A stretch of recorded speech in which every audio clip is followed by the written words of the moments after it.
So a couple weeks ago, I was thinking about, or I was looking at my goals and planning. And if you've watched my intro video, you know, one of my goals, or my first goal, is to reach $1 million net worth by 35 years old. And so I use this like simple spreadsheet to just kind of get like rough estimations and planning for like how much I need to spend and play around with rates of return and that kind of thing. And I just kind of was curious of if I kept investing and saving and got this certain amount of return at 100 years old, how much money would I have? And I kind of played around with it a little bit, and it basically told me if I did these things very consistently and got a good rate of return, by 100 years old, I would be a billionaire.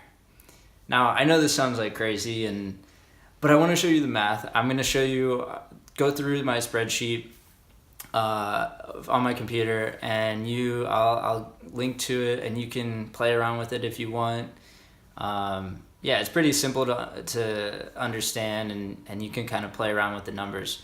I'm not saying it's easy. I'm not saying, I mean, I think it'll be, all I'm saying is that it's possible. So there's a possibility if you're around 30, 25, 30, and you want to be a billionaire by 100 years old, it's possible. So this is the Billionaire by 100 spreadsheet. Simple spreadsheet. In this first column, you have year, so it's 2018. I just did my age. I mean, I'm not 27 yet, but I will be. I just put this as a starting balance. So, like, let's say that you have 35,000 at the beginning of 2018, and then so we're gonna run a rate of return, which is 10.1. Now I know this is pretty high, but I used 10.1 based on the S&P 500. It has returned over the past 80, 90 years, or whatever it is, 10.1. So that's what I'm going off of. Of course, like most people won't continue to get 10.1 for 100 or 70 whatever years. But I mean, this is to make a point and just kind of cool playing with the numbers. One thing I will note is that I'm doing this 10.1% off of the starting balance. So it's actually a little bit conservative because, like, if you think about over the year, you'll actually, I mean, okay, so you start with 35, you'd be contributing, and I'm saying in this first year, you'd contribute 50,000 to this investment. You know, in the middle of the year, let's say it might be 50,000 that you have the balance, and then you'd be getting a 10%. So this is like, it's not a perfect situation or spreadsheet, and I made it this way. It's more on the conservative side. The other thing to obviously note, I mean, rate of return is going to be, it's not always going to be 10%. It's going to be 20%. It might be negative 5% one year. But S&P 500 over a long period of time has told us that it's returned 10.1%. And that's what I'm basing it off of. Okay, so basically, the way that this works is you have the starting balance times the rate of return. This is the market gains. And then here are your additional savings. And you'll notice in the beginning, and I used it, so this is my first goal, this 35, age 35. I'm going to be like right around 1 million. You'll notice in the first 10, 15 years, like the savings that you put in are way more important than the market gains. 10% of 35,000 is only $3,500, but 50 grand makes your net worth change. You know, so the savings, especially in the beginning, are so important, and that becomes apparent. And then when you get later on, once you have accumulated a lot of wealth, then that 10% is a lot of money. So yeah, I mean, that's the basic premise of it. Let's see. So, like, for example, we have 35,000, 10%. We've gained 3,500 this year. We're also putting 50. So the end balance is 88.5. And then I just take that and put, you know, these are all in like formulas, so you can mess around with it. If you want to say, hey, 8% for all the way down, you can see what it will be. Yeah, so the starting balance then when you're 28 or 2019 is 88.5.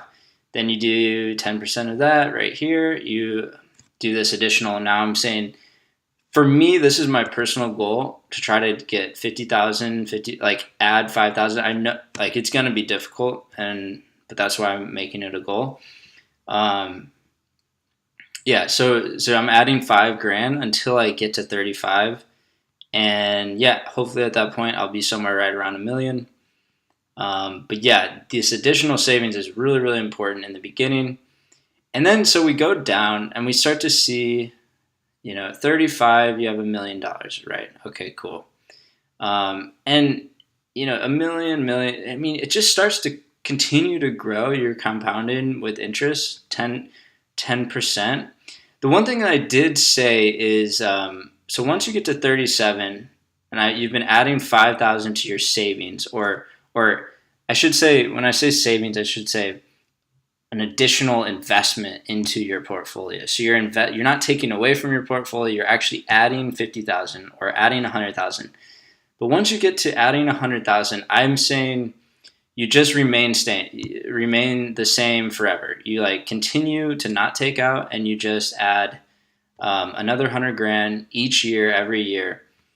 And that really allows you to build your portfolio. Now, when you get into these big numbers, it doesn't matter as much, but especially in the beginning, that allows you to really build wealth quickly, and it helps this 10%. And you're also not withdrawing from your investments. So yeah, I mean, it all of a sudden starts to just really take off. So you're at 3 million or almost 4 million by 44, and then all of a sudden, 16 years later, you're at 21 million.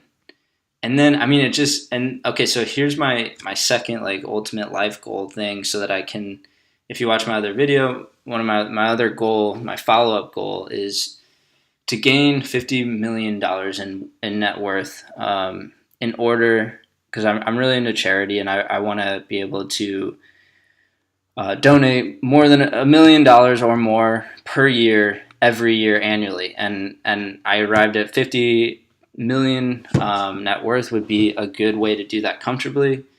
So yeah, so by almost so basically by 70, you'd be at 50 million.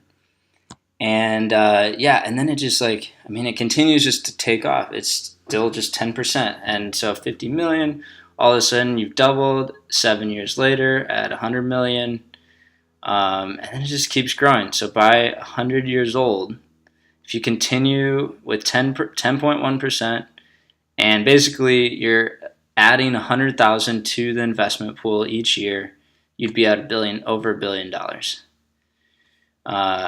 Yeah, I mean, it's pretty cool math. Like it shows you also how important, especially right here, these first 10, 15 years, adding so as much as you can.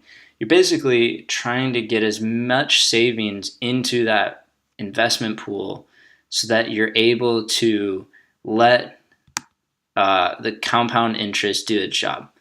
But if you only have $5,000, 10%, so, it's just nothing.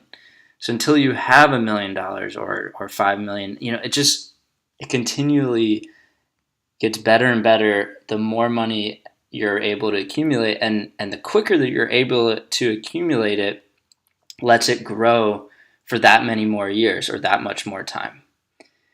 Yeah, so that's the that's the basics. Feel free to play around with this. I'll link to it in the video. Have fun.